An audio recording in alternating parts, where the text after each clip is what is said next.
Ito ang top 10 things that make sense in Japan. Sobrang high-tech. Number 10, dual opening refrigerators. Para sa mga kaluwete at kanuwete dyan, ito yung ref na pwedeng buksan sa magkabilang side. Napaka-convenient lalo kung maliit ang kitchen space. Warning lang din, hindi pwedeng sabay buksan ang both sides. Kaya hindi ka mag-worry na matatanggal yung bukasan nito. Ang tanong, magkano? Itong isang to from Toshiba ay nagkakahalaga ng 67,500 pesos. Number 9, air-conditioned clothing. Yes, malamig sa Japan at nag-i-snow doon, lalo na pag winter season. Pero pag summer season, sobrang init doon. Kaya naman may mga damit sa Japan na may built-in electric fans. Actually, ang brand na Kochufoku ay nag-aalok ng mga shirts at jackets na may maliliit na fans na nagpapalamig sa katawan mo. Perfect para sa mga nagtatrabaho sa labas o mahilig maglakad-lakad kahit tirik ang araw. Ang presyo ng bawat t-shirt, 7,000 pesos.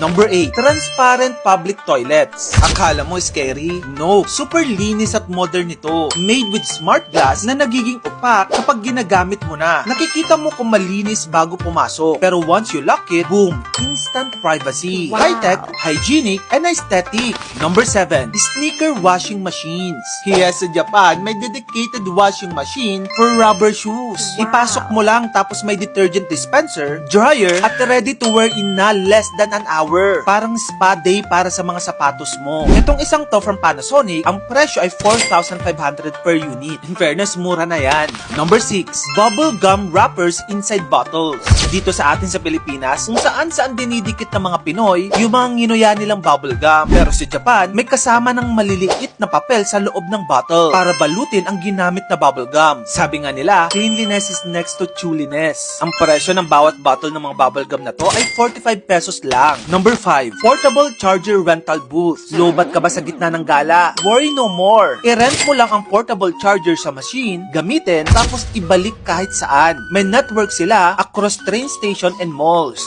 Iniisip ko lang kung ginawa kaya yan sa Pilipinas, baka maubos yung mga charger kasi hindi na ibabalik. Pero sa Japan, iba yung mga values ng mga tao doon. Talagang sure na ibabalik nila yung charger. Number 4, mall mini fridges for shoppers. Eto, pag pumunta ka sa mall at may binili kang frozen food, pero gusto mo pang mag-ikot-ikot sa mall. Sa Japan, worry no more. Kasi pwede mong ilagay sa mini fridge locker, kumuha ng susi, at safe na yan. Ibig sabihin, pagpunta mo sa mall, pwede kang bumili ng ice cream at ilagay sa mga locker na ito. Ang tanong, magkano? Free for shoppers ito. Wow. Grabe, no? Makes sense talaga. Number 3, capsule hotels. Tulugan na parang spaceship. Yes, Japan po ang napauso nito. Bawat capsule ay may bed, light, outlet, ventilation, at madalas may locker pa. Perfect sa travelers at commuters. Payapa, malinis, at higit sa lahat, mura. Ang Wow. presyo, mga nasa 2,200 per night. Number 2, vending machines for everything. Hindi lang inumin. May vending machines para sa ramen, underwear, gadgets, at payong. Kung ano ang kailangan mo, andun lang yan sa kanto. Walang kahirap-hirap. Number 1, Gashapon capsule toy machines. Ito naman random collectible toy sa bawat spin. From anime figures to mini sushi sets, sobrang hayok na hayok ang mga Japanese sa Gashapon culture. Actually, kahit adults nga, hindi makatiis sa pagpaikot. Grabe, no? Sobrang praktikal, sobrang dinis, sobrang wais ng mga ilang bagay sa Japan na talaga namang nagme-make sense. At mapapaisip ka na lang din talaga na sana